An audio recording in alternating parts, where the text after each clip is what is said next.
भक्तगणों, आज आपको वाल्मीकि रामायण में वन जंतु के भागने के कारण जानने के लिए श्री राम की आज्ञा से लक्ष्मण का साल वृक्ष पर चढ़कर भरत की सेना को देखना और उनके प्रति अपना रोषपूर्ण उद्धार प्रकट करना, यह कथा आपको आज वाल्मीकि रामायण में बताऊंगा। भक्तगणों, आप इस चैनल को लाइक करें, सब्सक्राइब जरूर करें। भगवान आपका कल्याण करेंगे, आपकी रक्षा करेंगे। कथा सुनिए। इस प्रकार मिथिलेश कुमारी सीता को मंदाकिनी नदी का दर्शन कराकर उस समय श्री रामचंद्र जी पर्वत के समतल प्रदेश में उनके साथ बैठ गए और तपस्वी जनों के उपभोग में आने योग्य फल मूल के गुदे से उनकी मानसिक प्रसन्नता को बढ़ाने उनका लालन करने लगे। धर्मात्मा रघुनंदन सीता जी के साथ इस प्रकार की बातें कर रहे थे। प्रिय, यह फल परम पवित्र है, यह बहुत स्वादिष्ट है तथा इस कंद को अच्छी तरह आग पर सेका गया है। इस प्रकार वे उस पर्वतीय प्रदेश में बैठे हुए ही थे कि उनके पास आने वाली भरत की सेना की धूल और कोलाहल दोनों एक साथ प्रकट हुए और आकाश में फैलने लगे। इसी बीच में सेना के महान कोलाहल से भयभीत एवं पीड़ित हो हाथियों के कितने ही मत वाले युद्धपति अपने युद्ध के साथ संपूर्ण दिशाओं में भागने लगे। श्री रामचंद्र जी ने इस सेना से प्रकट हुई उस महान कोलाहल को सुना और भागे जाते हुए उन समस्त युद्धपतियों को भी देखा। उन भागे हुए हाथियों को देखकर और उस महाभयंकर शब्द को सुनकर श्री रामचंद्र जी उदित तेज वाले सुमित्रा कुमार लक्ष्मण से बोले, लक्ष्मण, इस जगत में तुमसे ही माता सुमित्रा श्रेष्ठ पुत्र वाली हुई है।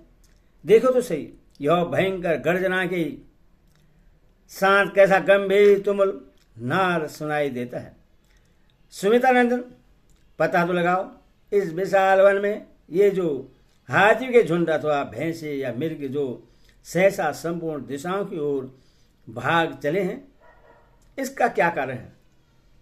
इन्हें सिंहों ने तो नहीं डरा दिया अथवा कोई राजा या राजकुमार इस वन में आकर शिकार तो नहीं खेल रहा है या दूसरा कोई हिंसक जंतु तो नहीं प्रकट हो गया है? लक्ष्मण, इस पर्वत पर अपरिचित पक्षियों का आना जाना भी अत्यंत कठिन है। फिर यहाँ किस हिंसक जंतु व राजा का आक्रमण कैसे संभव है?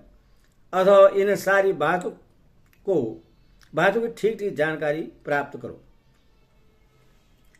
भगवान श्री राम की आज्ञा पाकर लक्ष्मण तुरंत ही फूलों से भरे हुए एक साल वृक्ष पर चढ़ गए और संपूर्ण दिशाओं की ओर देखते हुए उन्होंने पूर्व दिशा की ओर दृष्टिपात किया।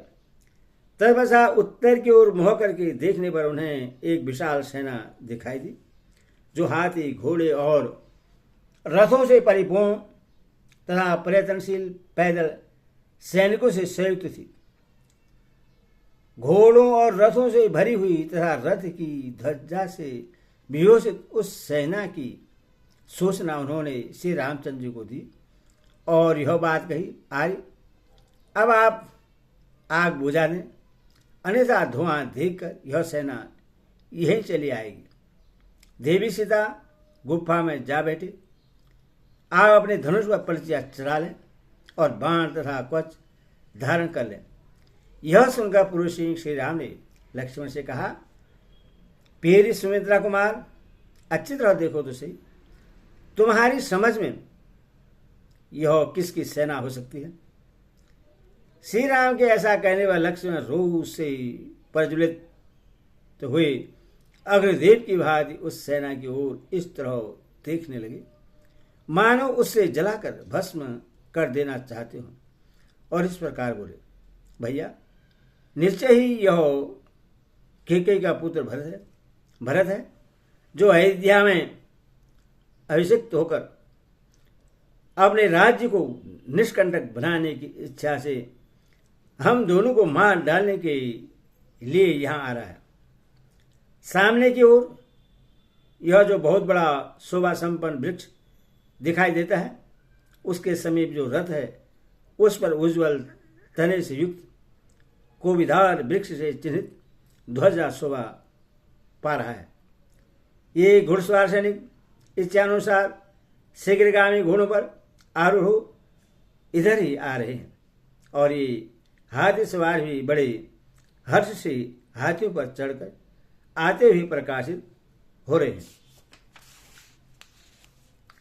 वीर, हम दोनों को धनुष लेकर पर्वत के शिखर पर चलना चाहिए अथवा कवच बांध कर अस्त्र शस्त्र धारण के यहाँ डटे रहना चाहिए। रघुनंदन, आज यह कोविधार के चिन्ह से युक्त ध्वजा वाला रथ रणभूमि में हम दोनों के अधिकार में आ जाएगा और आज मैं अपनी इच्छा के अनुसार उस भरत को भी सामने देखूंगा कि जिसके कारण आपको, सीता को और मुझे भी महान संकट का सामना करना पड़ा है तथा जिसके कारण आप अपने सनातन राज्याधिकार से वंचित किए गए हैं। वीर रघुनाथ जी, यह भरत हमारा शत्रु है और सामने आ गया है, अतः वध के ही योग्य है। भरत का वध करने में मुझे कोई दोष नहीं दिखाई देता। रघुनंदन, जो पहले का अपकारी रहा हो उसको मारकर कोई अधर्म का भागी नहीं होता है।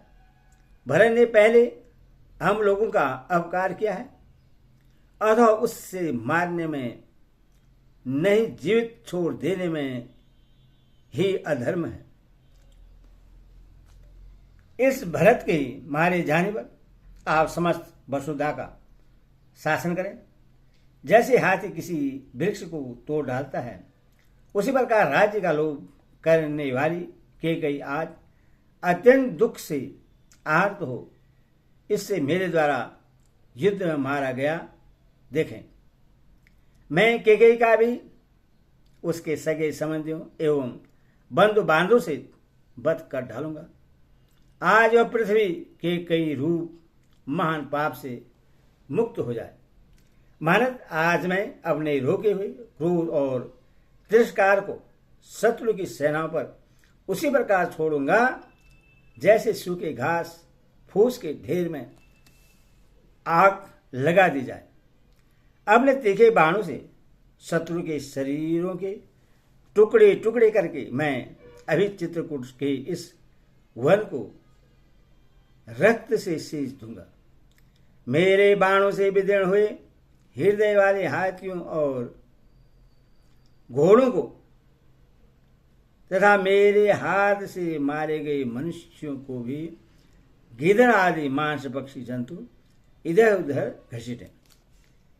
इस महान वन में सेना से भरत का वध करके मैं धनुष और बाण से ऋण से उरण हो जाऊंगा, इसमें शेष नहीं है। इस प्रकार 12वीं पेज अहरदारी आदि का भी अयोध्या कांड में 96 सर्ग पूरा हुआ। बोले सियावर रामचंद्र की जय, बोले सीता माता की जय, बोले सच्ची दरबार की जय।